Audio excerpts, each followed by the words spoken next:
ద్రాక్ష పళ్ళ పైన బాగా తెల్లగా ఉంటుంది కదండి, మందులు ఎక్కువగా వాడుతూ ఉంటారు వీటికి.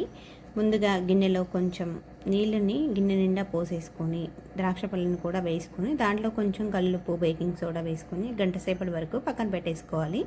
గంట సేపటి తర్వాత ఆ మురికి నీళ్ళన్నీ పడేసుకొని మళ్ళీ ఫ్రెష్ వాటర్లో ఒక 2-3 సార్లు శుభ్రంగా కడిగేసుకోవాలండి. అలా శుభ్రంగా కడిగిన వాటిని వేరే గిన్నెలో వేసేసుకొని కేజీ ద్రాక్ష పళ్ళకు 2 లీటర్ల వరకు వాటర్ని యాడ్ చేసుకున్నానండి నేను. దాంట్లోనే కొంచెం కల్లుప్పు పంచదార వేసుకొని 2 లీటర్లన్నీ వాటిని కూడా వేసుకొని స్టవ్ మీద పెట్టేసి ఒక పొంగు రానివ్వాలి. ఒక పొంగు వచ్చాక పూర్తిగా చల్లారాక చేతిని శుభ్రంగా కడిగేసుకొని చేత్తో అలా పిసికేసుకొని జ్యూస్ని మొత్తం వడకట్టేసుకోవాలండి. అలా వడకట్టేసిన జ్యూస్ని మనకి ఖాళీ బాటిల్స్ ఉంటాయి కదా, అందులో పోసుకుంటే వారం రోజుల పాటు నిల్వ ఉంచుకొని ఈ జ్యూస్ని అయితే తాగొచ్చండి. మనం బయట తాగే కంటే కూడా ఇలా చేసుకొని తాగటం వల్ల మనకి హెల్త్కి కూడా చాలా బాగుంటుంది.